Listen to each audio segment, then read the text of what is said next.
নমস্কাৰ দৰ্শকসকল স্বাগতম জনাইছো ব্যতিক্ৰম মাছটোৰ এই বিশেষ আয়োজনলৈ দৰ্শকসকল আমি প্ৰত্যেক দিনাখন একোগৰাকী বিশেষ ব্যক্তিক আপোনালোকৰ মাজলৈ আমাৰ এই অনুষ্ঠানলৈ আমন্ত্ৰণ জনাই আনো আৰু আমি আশা ৰাখো আপোনালোকে আমাৰ অনুষ্ঠানটো উপভোগ কৰি ভাল পায় ব্যতিক্ৰম ডিজিটেল এই অনুষ্ঠানটো ইতিমধ্যে আমাৰ ফেচবুকৰ যোগেদি লাইভ গৈ থাকে আপোনালোকে নিশ্চয় চাব পাৰে আৰু আমি আশা কৰো আপোনালোকে চাই লাইক কৰিব আৰু এটো শেয়াৰ কৰিব আৰু আপোনালোকে কমেন্ট দিব আপোনালোকৰ যিখিনি মতামত সেইখিনি আমাৰ বাবে অতিকৈ গুৰুত্বপূৰ্ণ আৰু ইউটিউবতো আপোনালোকে দেখা পাব আমাৰ এই অনুষ্ঠানটো ব্যতিক্ৰম মাছটোক এই অনুষ্ঠানটোক আগবঢ়াই লৈ যোৱাত সহায় কৰিছে India tourism incredible India north east MGI group spectrum adventure Illumis aesthetic clinic আৰু ভাৰতছ astro Samadhan and research centre লগতে আছে এভৰিডে সল্ট আমি সকলোলৈকে ধন্যবাদ জ্ঞাপন কৰিছো দৰ্শকসকল আমি যেতিয়া ঘৰত থাকো আমাৰ মনটোলৈ বেলেগ বেলেগ ধৰণৰ চিন্তাবিলাক আহে নহয় জানো প্ৰত্যেকগৰাকী ব্যক্তিয়ে কিবা এটা ভাল পোৱা কাম কৰিবলৈ ভাল পায় বিশেষকৈ লকডাউনৰ সময়ত আমি দেখা পাইছিলোঁ যে ছ'চিয়েল মিডিয়াত বহুগৰাকীয়ে কিন্তু বিবিধ ব্যঞ্জন ৰন্ধাৰ চেষ্টা এটা কৰিছে আৰু সেই ব্যঞ্জনবিলাক ৰান্ধি তেওঁলোকে সেইবিলাক ফেচবুকত দিছে আৰু সকলোৱে গম পাইছে যে আগতে সময় নোপোৱা মহিলাসকলে বা পুৰুষসকলে এতিয়া ঘৰত সময় পাই নিজে ভাল পোৱা কামবিলাক কৰিবলৈ লৈছে আৰু যেতিয়া ঘৰত কিবা এটা ৰন্ধা নহয় তেতিয়া ভাল পোৱা ব্যঞ্জন এবিধ খাবলৈ আমাৰ সকলোৰে মন যায় আৰু তেতিয়া আমি এবিধ ভাল পোৱা ব্যঞ্জন খাবলৈ হাবাথুৰি খাই ফুৰোঁ আৰু যেতিয়া আমাৰ প্ৰিয় ব্যঞ্জনবিধ কোনোবাই আমাৰ সন্মুখলৈ লৈ আনে তেতিয়া খুব ভাল লাগে আৰু যদি কাৰবাৰ সেই ইচ্ছা যদি প্ৰফেশ্যনেললৈ পৰিৱৰ্তন হয় বা তেওঁ যি ৰন্ধা সেই ৰন্ধাখিনিয়ে তেওঁ যদি ব্যৱসায় কৰিবলৈ লয় আৰু সকলোকে তৃপ্তি যোগায় তেতিয়াতো খুবেই ভাল কথা আজি আমি তেনে এগৰাকী উদ্যোগী মহিলাক আমাৰ এই অনুষ্ঠানলৈ আনিছোঁ আচৰিত লাগে এই মহিলাগৰাকীৰ কথা ভাবি এহাতে তেওঁৰ বিবিধ ব্যঞ্জন তেওঁ ৰান্ধি ভাল পায় সেইবাবে তেওঁ এখন বিশেষ ৰেষ্টুৰেণ্ট আছে আনহাতে আকৌ এইগৰাকী মহিলাই জাহাজো নিৰ্মাণ কৰে শুনি আচৰিত লাগিছে নহয়নে প্ৰথমতে মোৰো আচৰিত লাগিছিল কিন্তু যেতিয়া মই এই মহিলাগৰাকীক লগ পালোঁ তেতিয়া মই গম পালোঁ যে এই মহিলাগৰাকী মাজত এটা সাংঘাতিক কৰ্মক্ষম মন আছে আৰু সেইবাবে এফালে ধুনীয়াকৈ আমাৰ বিবিধ ব্যঞ্জনে খুৱায়ো আনহাতে আকৌ এইগৰাকী মহিলাই জাহাজো তৈয়াৰ কৰে তেতিয়াহ'লে আহক আজি আমাৰ এইগৰাকী আমন্ত্ৰিত অতিথি শ্ৰীযুতা অঞ্জলি বৰাক আমি লগ পাওঁ ভোট জলকীয়া বৰ্তমান সময়ত মহানগৰী সকলোৰে মাজত এটা জনপ্ৰিয় নাম আৰু মহানগৰীলৈ যিসকল অতিথি আহে তেওঁলোকেও কিন্তু ভোট জলকীয়াত এসাঁজ খাই যায় ভোট জলকীয়াৰ স্বত্বাধিকাৰী শ্ৰীযুতা অঞ্জলি বৰা লগতে শিপ বিল্ডিং জাহাজ নিৰ্মাতা অঞ্জলি বৰাক আমাৰ অনুষ্ঠানলৈ স্বাগতম জনাইছোঁ বা খুব ভাল লাগিল আজি আপুনি আমাৰ মাজলৈ আহিলে খুব ব্যস্ত আপুনি পুৱাৰ পৰা নিশালৈকে কামেই কৰি থাকে তাৰ মাজতে যে আপুনি আহিলে এতিয়া ঠিকেই ব্যস্ততা হয় প্ৰথমে মই ব্যতিক্ৰম গোষ্ঠীলৈ ধন্যবাদ জনাইছোঁ মোক ইয়াত নিমন্ত্ৰণ কৰাৰ বাবে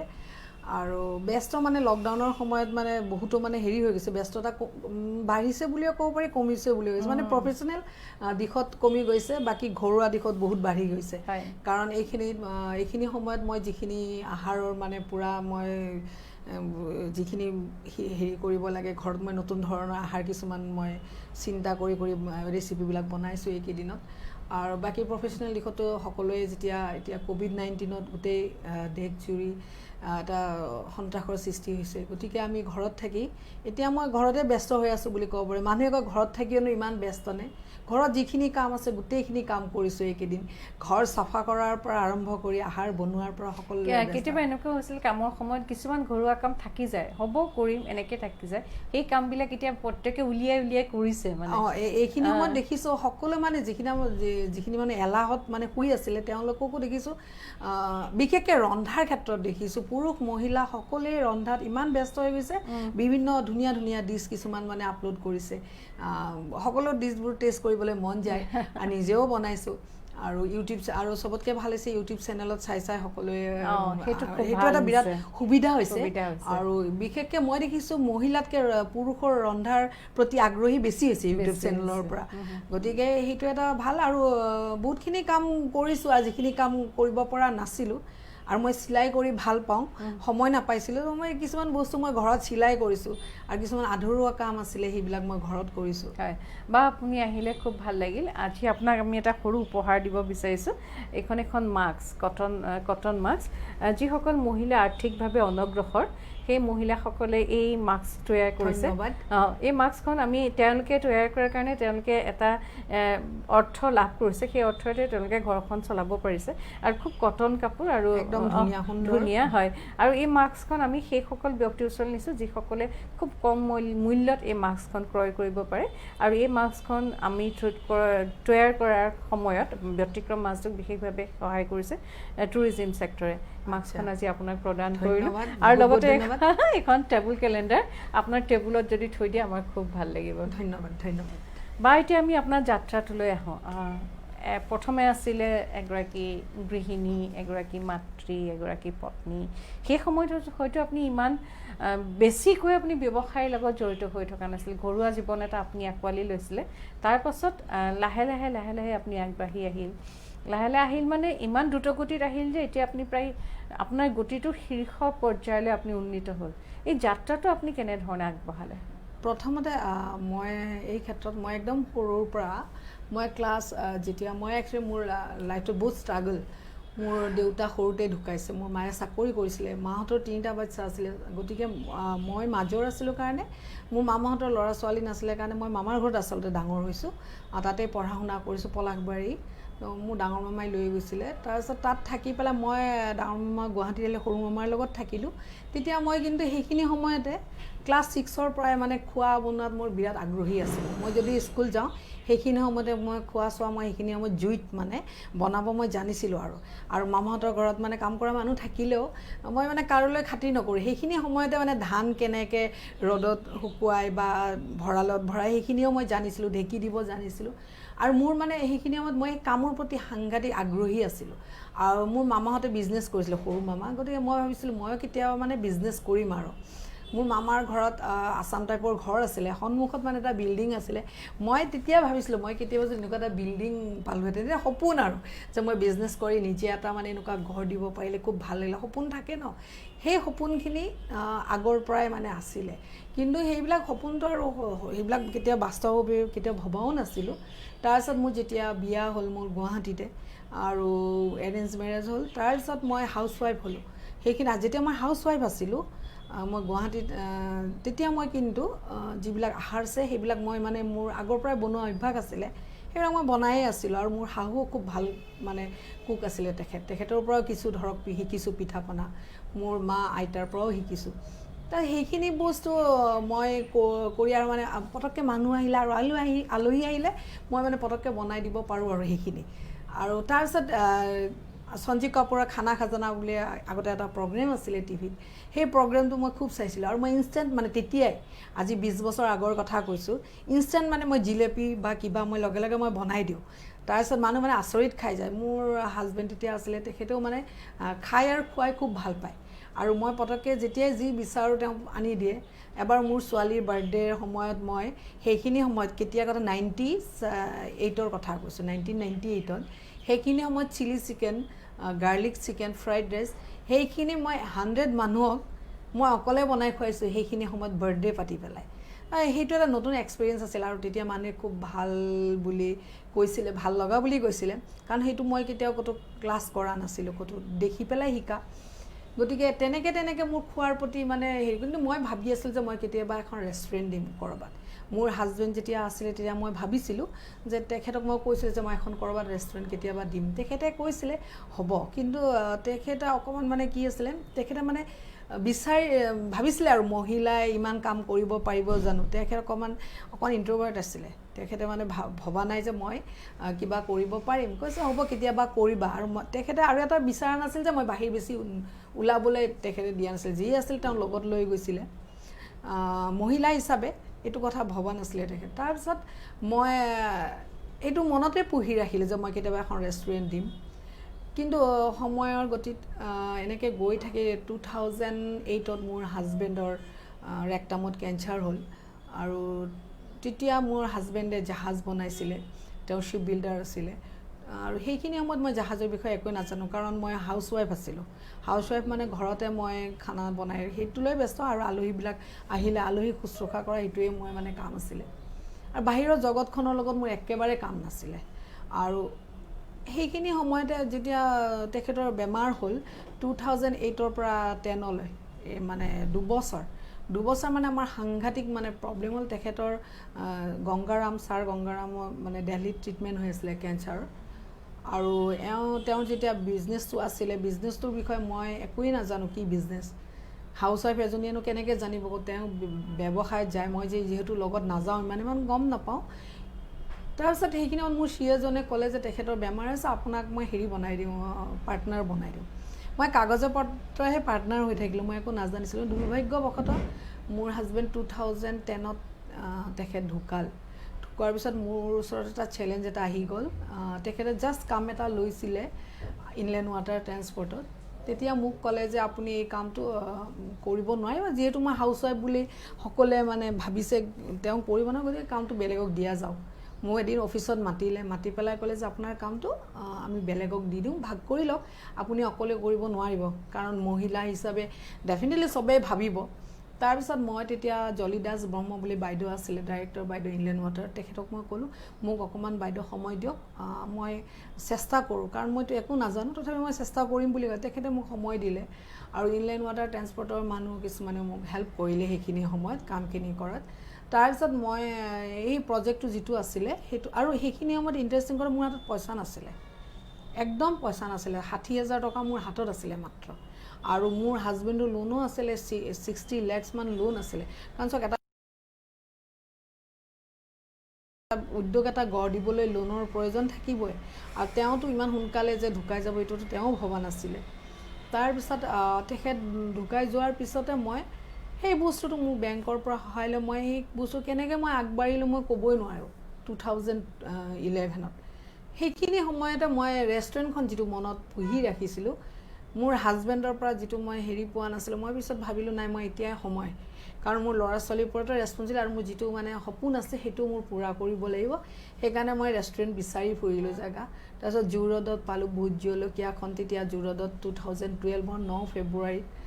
আমি তাত মানে জেগাটো পাই পেলাই সেইটো ল'লোঁ আৰু এই জাৰ্ণিটোত মই যিটো জাহাজ বনোৱা জাৰ্ণিটো সেইখিনি সময়ত মই মানে প্ৰথমতে ভাবিছিলোঁ মই কেনেকৈ বনাম আৰু এটা কথা বাঘে যেতিয়া খেদে মানুহ ৱাল কেনেকৈ পাৰ হয় কোনো ক'ব নোৱাৰে মোৰ চাগে এনেকুৱা হ'ল নেকি একো নজনা মানুহ এজনী এতিয়াও মই লাৰ্ণাৰ মই ইমান জনা মানুহ নহয় তথাপি সেইখিনি সময়ত ক'ত কি পাই বিচাৰি মই উলিয়াই মই ডেইলি দুবাৰ যাওঁ তেতিয়া পানী খেতি কাৰণ মোৰ এটা চেলেঞ্জ আহি গ'ল আৰু মই যদি কামটো নকৰোঁ মোৰ লোনটো মই পে' কৰিব নোৱাৰিম তাৰপিছত মোৰ ল'ৰা ছোৱালীৰ কথা আহি গ'ল সিহঁত সৰু মই গতিকে মোৰ বহুত ডাঙৰ চেলেঞ্জ আহি গ'ল আৰু সেইখিনি সময়ত মই কাৰো পৰা মানে তেনেকুৱা ছাপৰ্ট মানে মই পোৱা নাছিলোঁ মোৰ কেৱল মোৰ ভাইটি এটা আছিলে সি মোক খালি মোৰ মামাৰ ল'ৰা দীপাংকৰ সিও কিন্তু মোক সেই ক্ষেত্ৰত মানে সহায় কৰিছে আৰু সেইখিনি সময়ত আৰু মোৰ দাদা বা কিন্তু হ'লে যিটো মানে কাৰণ এনেকুৱা এটা প্ৰজেক্টত কোনে সহায় কৰিব কোনে ইমান পইচা দিব পাৰিব তাতে অসমীয়া মানুহৰ ইমান পইচাটো মানে কি বেপাৰী ইমান পইচাটো হাতত নাথাকে মোৰতো নাই মইতো 60,000 ৰুপিজ কিন্তু মই দিন ৰাতি ইমান কষ্ট কৰিলোঁ আৰু মই এটা কথা কি মই যিটো বস্তুত লাগো সেইটো মই কেতিয়াও নেৰোঁ এইটো লাভ লোকচান বুলি মোৰ কথা নাই কিন্তু মই জাহাজৰ তেতিয়া মই 20খনৰ প্ৰজেক্ট আছিল সেইটো মই কমপ্লিট কৰিলোঁ তাৰপিছত মানুহে ক'লে যে হাজবেণ্ডৰ প্ৰজেক্ট আছিলে নিজেতো একো কৰা নাই তেতিয়া মই এইটো কথা মানে আকৌ চেলেঞ্জত লৈ 2015ত আকৌ মই জাহাজত আকৌ মই টেণ্ডাৰ মাৰিলোঁ আকৌ মই 15খনমান মই জাহাজ পাই গ'লোঁ সেই কামটো এতিয়াও চলি আছে অলৰেডি বহুতকেইখন ডেলিভাৰী হ'ল আৰু 3খন আছে লাষ্ট সেই জাহাজৰ প্ৰজেক্টটো তেনেকৈ চেলেঞ্জত আহা তাৰপিছত আৰু মোৰ যিটো মানে চখ আছিলে ৰেষ্টুৰেণ্টটো ভোট জলকীয়া তেনেকৈ হ'ল আৰু ভোট জলকীয়াত মানে দুইটা বেলেগ ব্যৱসায় আৰু যিকেইটা ব্যৱসায় কৰিছোঁ গোটেই মিল মোৰ ব্যৱসায়টোৰ লগত জড়িত আৰু জাহাজৰ ব্যৱসায়টোত একদম চকীদাৰৰ পৰা ডাইৰেক্টৰলৈ প্ৰায় মিলেই গতিকে ভালেই লাগিছে তেওঁলোকৰো সঁহাৰিটো পাইছোঁ কিন্তু এটা কথা ক'ব লাগিব মহিলা হিচাপে কিছু ক্ষেত্ৰত আমি মানে হৈ আছোঁ মানে যিটো আমি পাব লাগিছিলে হয় মহিলা সবলীকৰণৰ কথা কয় সেই বস্তুটো কিন্তু আমি পোৱা নাই ক'তো মানে আমি কোনো বস্তুৰ পৰা আমি সহায় পোৱা নাই আৰু মহিলা হিচাপে কিছু কামত আমাৰ দিগদাৰীয়ে হৈছে বিলখন পাছ কৰাৰ ক্ষেত্ৰতো আমাক দিগদাৰীহে দিয়ে আচলতে মহিলাক বেছি দিগদাৰি দিয়ে পুৰুষতকৈ মই এইটো ফিল কৰিছোঁ বেলেগৰ ক্ষেত্ৰত মই নাজানো মোৰ যিটো ফিল হৈছে মই সেইটো কৈছোঁ তেনেকৈ মই আগুৱাই গ'লে সেইটো কামত আৰু ৰেষ্টুৰেণ্টৰ বিজনেছটোত মানে এনেকুৱা হৈছে ব্যৱসায়ৰ লগতে মোৰ এটা সাংস্কৃতিক মানুহখিনিৰ লগতো মোৰ জড়িত জে পি দাহঁতৰো ব্লেছিং আছে বা এই ক্ষেত্ৰত প্ৰণয়দাৰো নাম ল'ব লাগিব তেখেতেও মোক যথেষ্টখিনি কিবা এটা নাজানিলে তেখেতক সুধো গুৰু হিচাপে তেখেতেও কয় তো তেনেকৈ তেওঁলোকৰ পৰা বহুত প্ৰেৰণা পাইছোঁ বা বহুত তেওঁলোকৰ পৰা আশীৰ্বাদো পাইছোঁ আৰু লগত যিখিনি মানুহ আছে ৰেষ্টুৰেণ্টৰ বিজনেছটো কৰি মই জাহাজৰটোতো এটা চেলেঞ্জিং ৰেষ্টুৰেণ্ট ব্যৱসায়টো কৰি কিন্তু মোৰ ভাল লাগিছে বহুতখিনি মানুহ লগ পাইছোঁ ভোট জলকীয়ালৈ যিসকল ব্যক্তি যায় সদায় তেওঁলোকে থলুৱা খাদ্য খাবলৈ যায় আচলতে থলুৱাই খাবলৈ যায় হয় আৰু কাৰণ আপুনি প্ৰত্যেকটো আইটেম প্ৰত্যেকটো খাদ্য আপুনি বিশেষ ধৰণে তৈয়াৰ কৰে আৰু আমি গম পাওঁ যে আপুনি নিজে ৰান্ধে নিজে আপুনি ৰান্ধনি ঘৰত সোমাই আপোনাৰ সকলোকে আপুনি সহায় কৰে কাৰণ সেইটো আপোনাৰ চখ আছিল আপুনি যেতিয়া আপোনাৰ ঘৰলৈ অতিথি গৈছিলে আপুনি নিজে ৰান্ধি খুৱাই ভাল পাইছিল আৰু সেই চখটো এতিয়া প্ৰফেশ্যনেলে হৈ গ'ল নিচাটো এতিয়া পেচা হৈ গ'ল নহয় জানো আপোনাৰ মানে মই ভোট জলকীয়াৰ কথা কৈছোঁ তাত আপুনি বিশেষ কোনটো কথাত বেছি গুৰুত্ব দিয়ে আৰু প্ৰত্যেকগৰাকী অতিথিৰ লগত আপুনি কথা পাতেনে বা লাহে লাহে আপুনি কেনেকৈ বঢ়াই লৈ গৈছে মানে কি হয় বহুতে খাবলৈ আহে বহুত ৰেষ্টুৰেণ্ট আছে বহুত জেগাত খাবলৈ যায় কিন্তু মোৰ তাতো খাবলৈ আহিলে মই কি দিব পাৰিছোঁ এইটো ডাঙৰ কথা মাতষাৰ এটা বহুত ডাঙৰ কথা যিখিনি মানুহে বহুত আহে অঞ্জলি বা আপুনি থাকিলে ভাল লাগিব মই যিমানেই কষ্ট নহওক যিমান পাৰোঁ ট্ৰাই কৰোঁ মানে যাবলৈ আৰু মই নিজে যাওঁ যিখিনি সময় দিব পাৰোঁ দিওঁ আৰু আটাইতকৈ ডাঙৰ কথা মানুহখিনিয়ে মানে মই যদি বনাই দিওঁ বেছি ভাল পায় যদি বেয়াও হয় মই নাজানো তথাপি ভাল বুলিয়ে কয় অঞ্জলি বা আপুনি বনাই দিব কাৰণ আৰু মই নিজে লাগি থাকোঁ আৰু বজাৰ কৰাৰ পৰা ৰেষ্টুৰেণ্টখনৰ সকলো দিশতে মই নিজেই লাগোঁ কাৰণ কিয় ৰেষ্টুৰেণ্ট ব্যৱসায়টো আৰু এটা যেতিয়া আমি আহাৰ তৈয়াৰ কৰোঁ আচলতে আহাৰটো অকল নিমখ হালধিৰে সোৱাদ নহয় অন্তৰৰ পৰা সেই বস্তুটো আমি দিব লাগিব খানাটো বনোৱাৰ সময়ত আমি যিটো আহাৰ বনাওঁ সেই বনোৱাৰ সময়ত আমাৰ অন্তৰৰ পৰা এটা মানে ভাল এটা হেৰি আহিব লাগিব মানে একদম ফিলিং মানে হেপী মানে এটা মুডত বনালেহে মই ভাবোঁ যিখিনি গেষ্ট থাকে তেওঁলোকে খাই ভাল পায় অকল নিমখৰ লগত নহয় আন্তৰিকতা এটা লাগিব খাদ্যৰ লগত আৰু ৰেষ্টুৰেণ্ট বিজনেছটোৰ লগত মানে কি হয় আপুনি এনেকুৱা এটা বিজনেছ ব্যৱসায় আপুনি নিজে কৰিবই লাগিব এইটো আপুনি ডাঙৰ ব্যৱসায়বিলাকৰ কথা নকওঁ আজি বেলেগ ৰেষ্টুৰেণ্ট ডাঙৰ আছে কিন্তু আমাৰ নিচিনা আমাৰ যিবিলাক এইটো ব্যৱসায়ত আমি নিজে লাগিব লাগিব থলুৱা আহাৰটো আমাৰ একদম চিম্পল কিন্তু তাক যদি টেষ্ট উঠাব নোৱাৰে আমাৰ মছলাও কম তেলো কম আমি দিওঁ কিন্তু তাক আমি টেষ্টটো উঠাবলৈ বহুত টান আৰু নিজে আপুনি লাগিবই লাগিব বজাৰৰ পৰা আৰম্ভ কৰি মই সকলো নিজেই কৰোঁ আৰু এতিয়াতো সকলোৱে আহিলে কয় আপুনি বনোৱাটো খাম বুলি কয় কুক আৰু কেতিয়াবা কুক নাথাকে ৰেষ্টুৰেণ্ট বিজনেছৰ আটাইতকৈ ডাঙৰ কেতিয়াবা কুকৰ প্ৰব্লেম সাংঘাতিক হয় আৰু বিশেষকৈ অসমীয়া ৰন্ধা মানুহ খুব কম আছে আজিকালি মানুহবিলাকৰ হেৰি হৈছে কিন্তু মানে চাইনিজ বা ইণ্ডিয়ান এইবিলাক কুক বেছি পোৱা যায় সেই ক্ষেত্ৰত কুকৰ কেতিয়াবা বহুত হাহাকাৰ হয় আৰু আমি যিহেতু ৰেষ্টুৰেণ্টবিলাক চলাই আছোঁ আমাৰ প্ৰফেশ্যনেল ল'ৰা মানে বেছি নাই ক'বলৈ গ'লে আমি ধৰক গাঁৱৰ পৰা আনি তেওঁলোকক ইয়াতে হেৰি লৈছোঁ তেনেকুৱা ল'ৰাৰ পৰা মানে শিকাই কিছুমান আকৌ যাবলৈ হয় কিন্তু মোৰ এটা ভাল মোৰ ষ্টাফটো বহুত বছৰ হ'ল তেওঁলোক আৰম্ভণিৰ পৰা আছেই প্ৰায় 6 বছৰ মোৰ ৰেষ্টুৰেণ্টখনে 8-9 বছৰ হ'ল 6 বছৰৰ পৰা এটাতো আৰম্ভণিৰ পৰাই আছে কুকজনো আজি 6-7 বছৰ হ'ল আৰু বিশেষকৈ আপুনি যদি ৰেষ্টুৰেণ্টখন চলাবলৈ বহুত কথা থাকে নিজে মানে আপুনি লাগিব অকণমান খোৱাটো জানিব লাগিব যদি আপুনি নিজে নাজানে কিছু ক্ষেত্ৰত আপোনাৰ বহুত অসুবিধা হ'ব ছাপ'জ কুকজনৰ কেতিয়াবা বেমাৰ হ'ল সেইখিনি সময়ত যদি আপুনি নিজে নকৰে তেতিয়া ৰেষ্টুৰেণ্টখন বন্ধ হৈ যাব আৰু মই লাষ্ট আজি যেতিয়াৰ পৰা মোৰ ৰেষ্টুৰেণ্টখন অ'পেন হৈছে মই বন্ধ কৰা নাই বুলি ক'লেও মই ভুল নহয় আজি লকডাউনৰ কথাটো বেলেগ বা ভাৰত বন্ধ এনেই মানে বিনা হেৰিত মই কেতিয়াও মানে বন্ধ কৰিব লগা হোৱা নাই কাৰণ কিয় মই নিজেই লাগি যাওঁ যেতিয়ালৈ সেইটো এটা কথা আৰু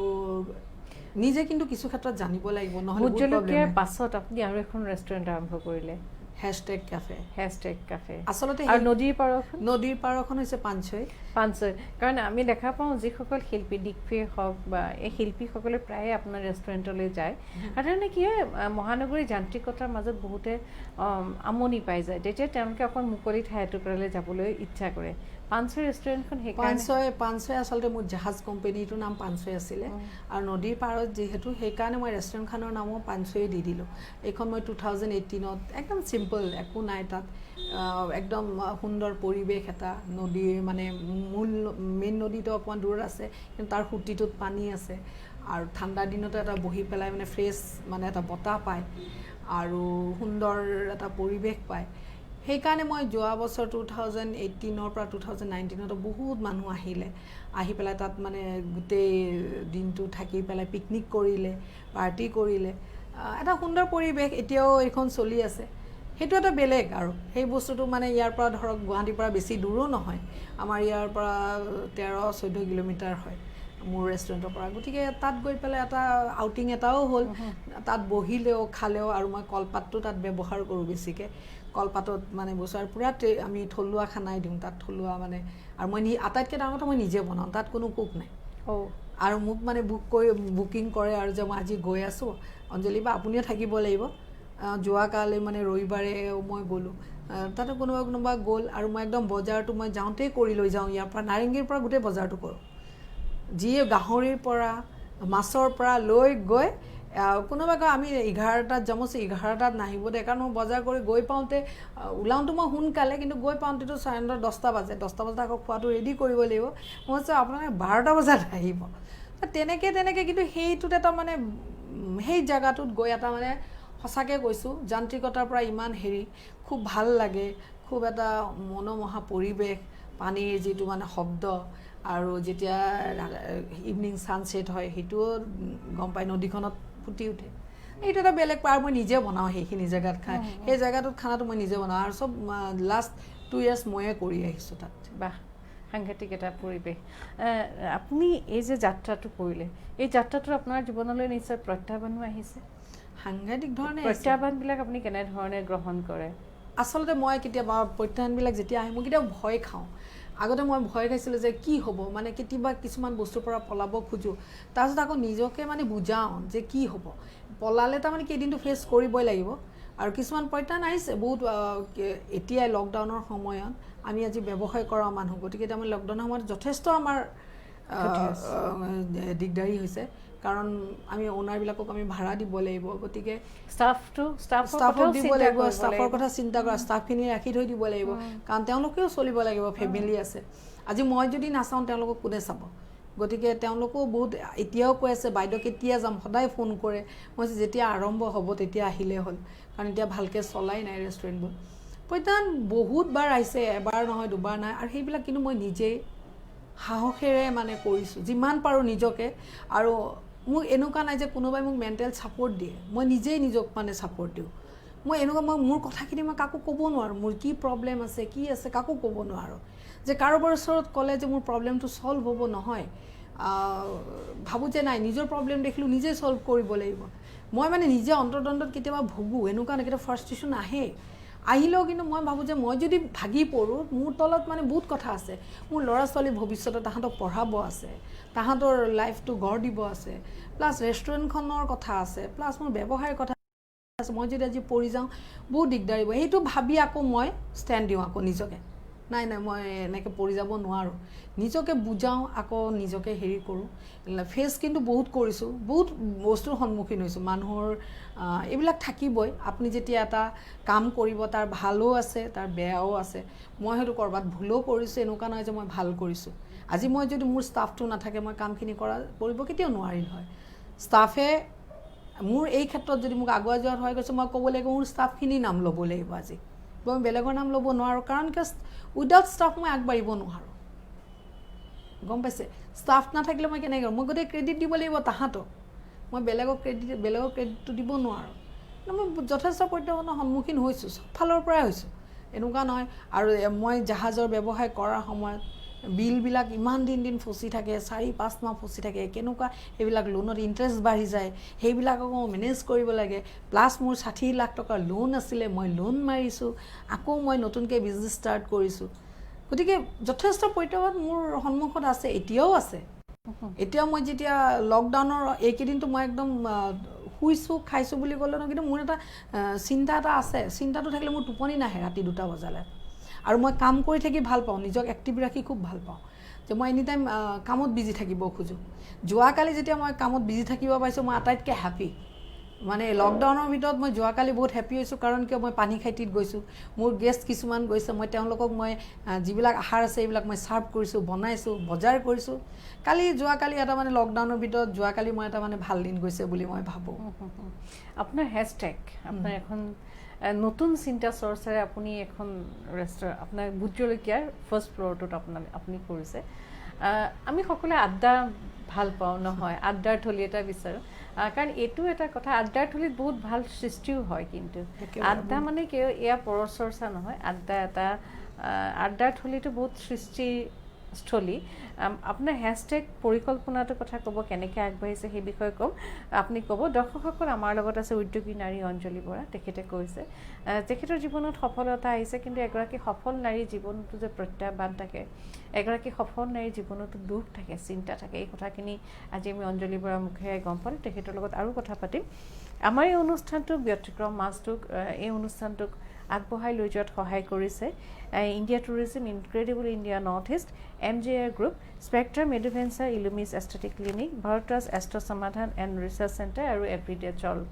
আমাৰ এই অনুষ্ঠানটো আপোনালোকে ব্যতিক্ৰম ডিজিটেল পেজত আপোনালোকে চাবলৈ পাব। ফেচবুকত আমাৰ এই অনুষ্ঠানটো লাইভ কৰি থাকে।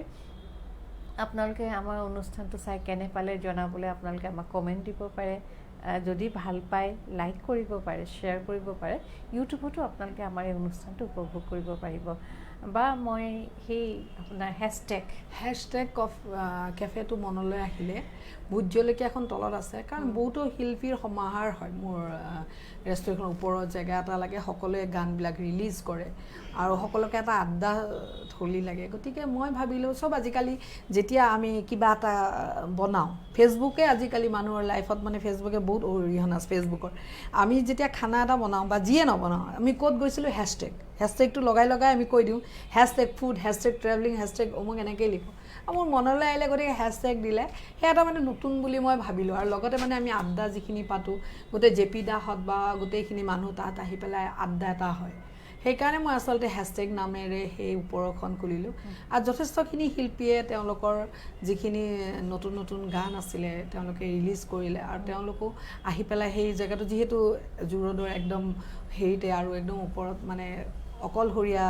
জেগা এটা পাই যায়, তেওঁলোকেও ভাল পায়। সেইকাৰণে মই আচলতে হেছটেগ খুলিলোঁ। আচলতে আপোনাৰ নতুন পৰিকল্পনা কি? মোৰ নতুন পৰিকল্পনা ক'বলৈ গ'লে আচলতে মই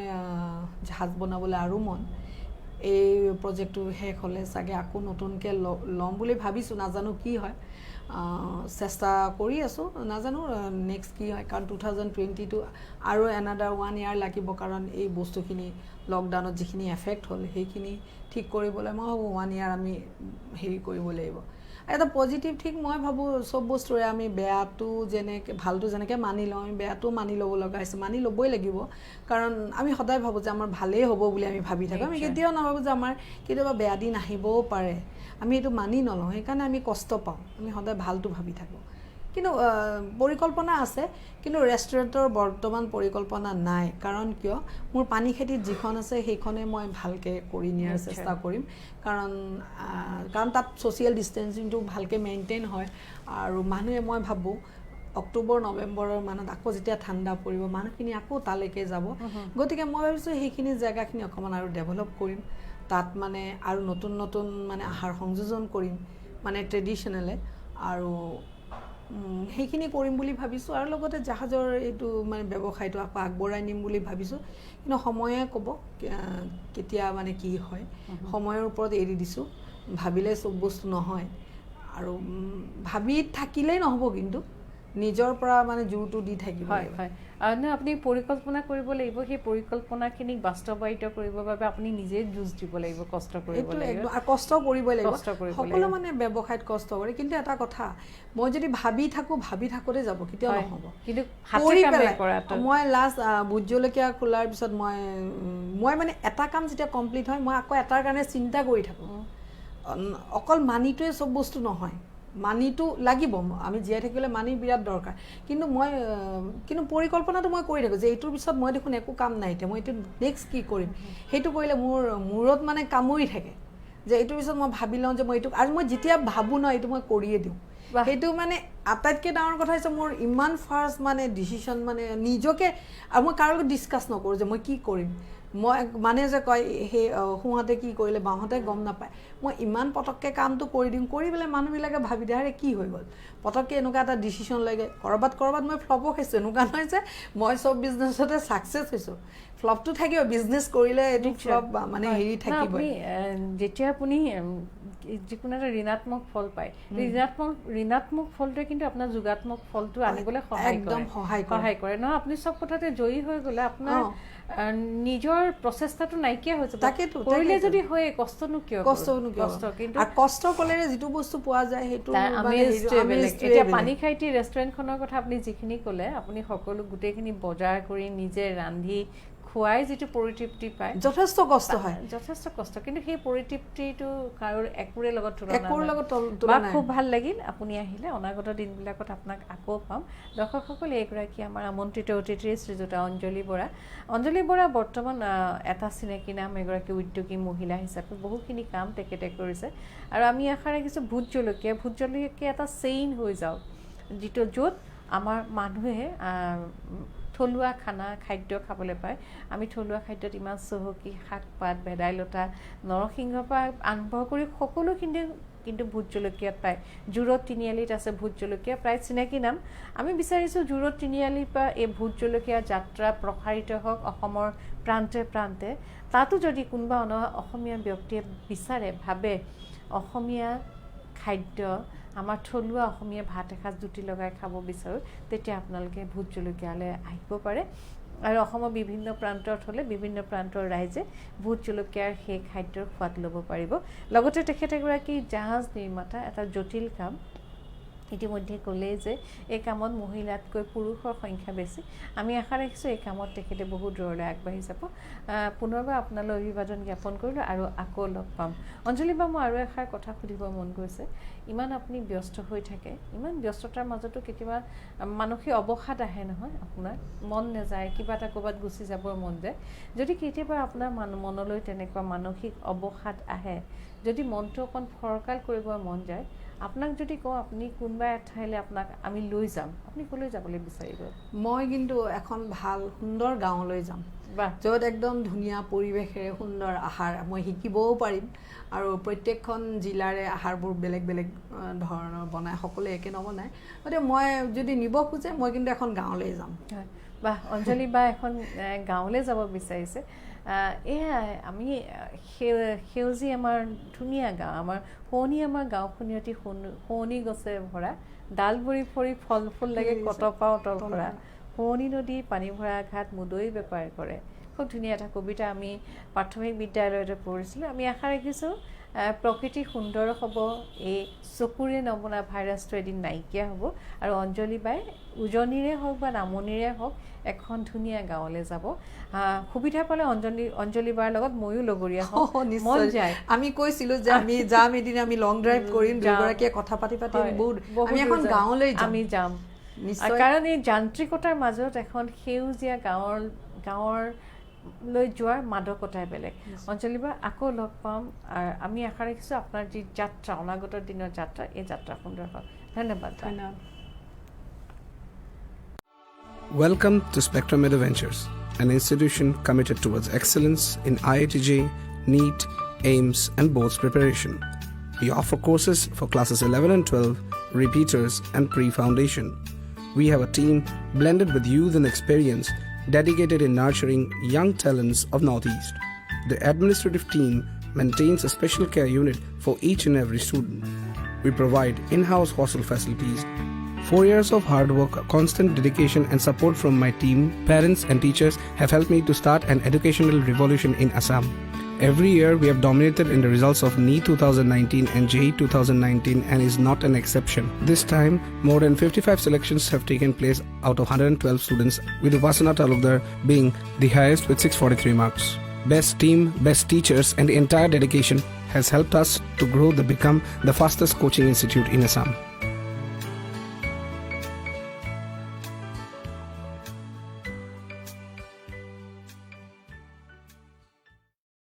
Welcome to Illumis Clinic. Look good, feel better. Illumis Clinic is Guwahati's first state-of-the-art aesthetic clinic located in the heart of Guwahati at ABC. Our services include cool sculpting, Exilis Elite, Botox and filler treatment, thread lifts, lasers and medifacials. Illumis Clinic was founded by Dr. Reema Das Malik in 2015 with the encouragement of her father-in-law late Bimal Chandra Malik and husband Dr. Saikat Malik, a laparoscopic surgeon himself at Narayana Hospital, Guwahati. Dr. Reema is a pioneer in bringing new technologies in the field of aesthetics in Northeast. She is a visiting faculty at Institute of Laser and Aesthetic Medicine, New Delhi and Allergan Medical Institute, Singapore.